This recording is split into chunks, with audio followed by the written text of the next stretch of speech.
She just said, come with me. I'm gonna go to spin class tomorrow. I said, okay, I'll come. I'll come to your spin class. I've never done this before. But I went. This SoulCycle, whatever it is, right? Yeah, see, everybody gets all hopped up. I go to the one in LA, everybody's fake positive, right? They come into the class, what's going on? How's it going? Are we gonna do this today? Okay, relax, relax. It's a class. It's a spin class.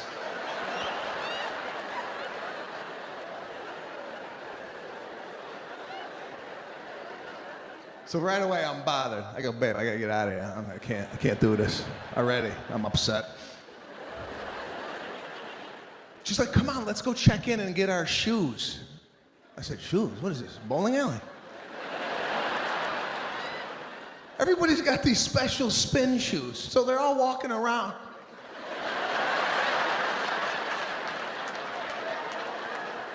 I'm on bike 22. Could you tell me where bike? Okay, it's over here. Great.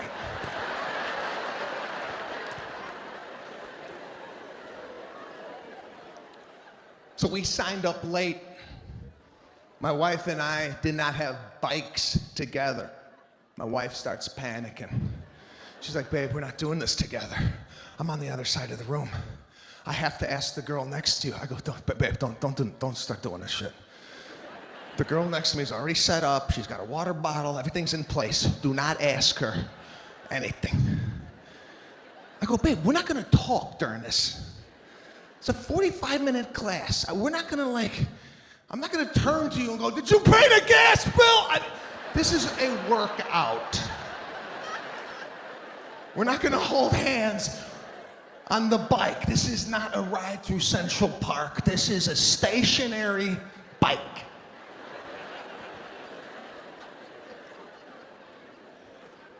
So I start the workout. The class didn't even start. I just start in on my own thing. I ain't waiting. If I'm there, let's get the thing going. I'm cooking. So now the teacher comes in. This guy was way too happy for what was happening in the room. It's one of these real positive teachers. He's like, all right, everybody. You ready? It's a Monday morning. Put your head down. Let's get rid of that mean boss that keeps bitching at you every time you come in. Let's get rid of that debt that you have. Let's shed that cousin that didn't come to the holiday dinner. I'm like, gee, how bad is it in here for these people?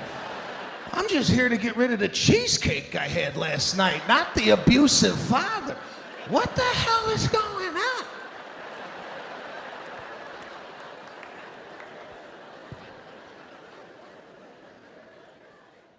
But my wife grew up very athletic. She grew up in a family where they have a lot of time on that side. They got a lot of money, so nobody's doing anything really, you know? Everybody's really relaxed. Like when I went over there for the first time, I was meeting my wife's family, and everybody was home. Like on a Tuesday at 2:30, I go, why is everybody home? Like no one works over there. They just, I what does your cousins do? I don't know really. I don't really know what they do. I think they're in advertising, but I don't really know what they do. They're so relaxed. They're the type of family that when they graduated college, they took a year off to go find themselves. Do you know people like this? They graduate and they go backpacking through Europe and stay at hostels like they're broke. They go find themselves. That shit don't fly on my side. When I graduated college, I couldn't tell my father, Dad, I'm gonna go to Europe to go find myself. What do you mean go find yourself? I found you. You're right here in my house. Where are you gonna go? You want to see you? Go look in the mirror. You got no job, and you're in my house. I found you. Growing up, my mother lived in my room constantly, just looking for shit.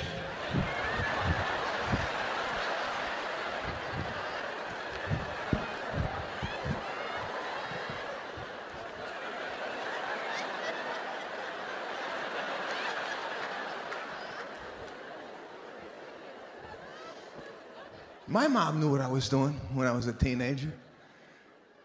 She would come downstairs with a towel. She was like, hey, I found this in your room.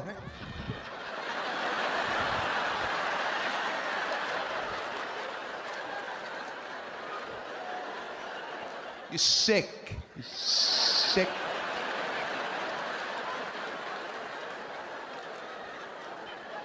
You owe me a whole new set of towels. I can't get this out.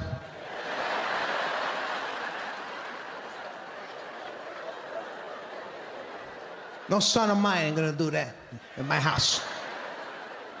But Italians and Jews, very similar, you know? People say same corporation, different division, all right? We get along. There's an obvious, thing with the religion. I went to my first Passover dinner. That's what she said. My mother's gonna have Passover. Okay, we'll go to the dinner. 7:30, we sit down at her mother's house. I'm starving, right? Starving. They start passing out pamphlets, like reading material. I'm like, what's going on? What are we doing here? What's with the... She's like, no, we read for 2 hours. 2 hours? I said, listen, I'm Italian. As soon as I sit at a table, I gotta have bread within 15 seconds of sitting down, all right?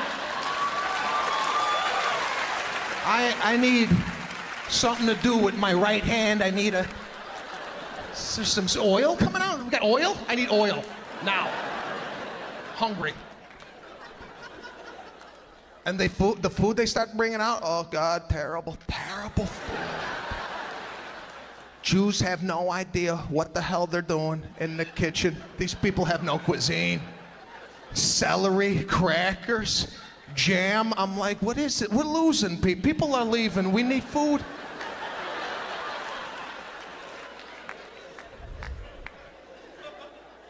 After breakfast, they fall apart, the Jews. After a bagel, cream cheese, lox, where are they going? They got nothing. They have nothing. Has anybody ever said to you, we went to this Jewish restaurant last night?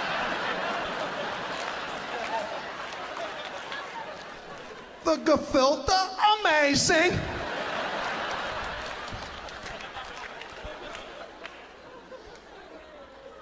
I respect the Jews, but let's just have the Italians cater the Passover meal, all right? Come on. I could read for a couple of hours with some meatballs on the table.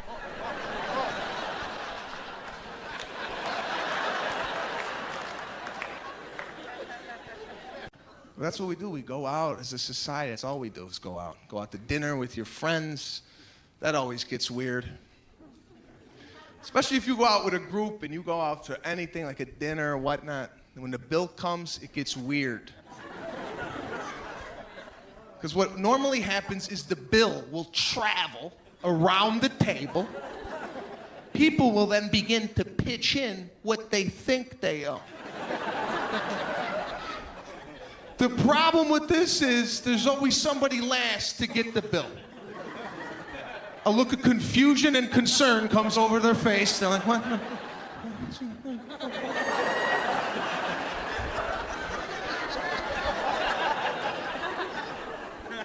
Now people see this and they're like, oh, need a couple extra dollars or something like that? And you're like, well, I'm $687 short.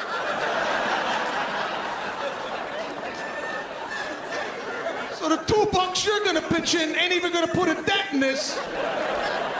So how about this? How about the bill take another leg? Do another leg.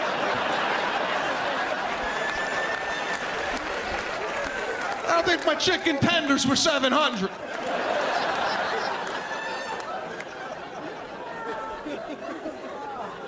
That's one way it might work, right? Sometimes you'll be out to the dinner and somebody picks up the bill at your table. Now, there's a game involved with this. If somebody's nice enough to pick up a bill, you just don't go, hey, thanks. No, there's a game. Somebody takes the bill off the table. You have to stand up and lunge for the bill. You lunge, but you don't touch it. Because if you touch it, you might end up with it. You're like, I never wanted it. I just wanted to act like I did. So you stop shy. What the? And you act like you don't know. You know exactly what's going on, but you have to act like you don't. You're like, come on, what are you doing with that? Come. Now the person will go, please, come on. I'm making a lot of money, you know that. I got this tonight, right? The person doesn't sit down. You have to come back with number 2, right? Now you go fish for the money. You're like, that's ridiculous. It's a lot of money. Hold on here, right? And you go for the money, but the money's back here. You just shake a pocket, hoping they cut you off. If that person has any class, they're like, please, come on now. You're embarrassing yourself. I got this. Get it next time. You have to come back with number 3. At least let me leave that tip down. Come on. Huh? Now the person will then say, your money's foreign. I got it all. Now I've been in situations where I go, let me leave the tip. And the person's like, sure, go ahead. I'm like, you cheap bastard.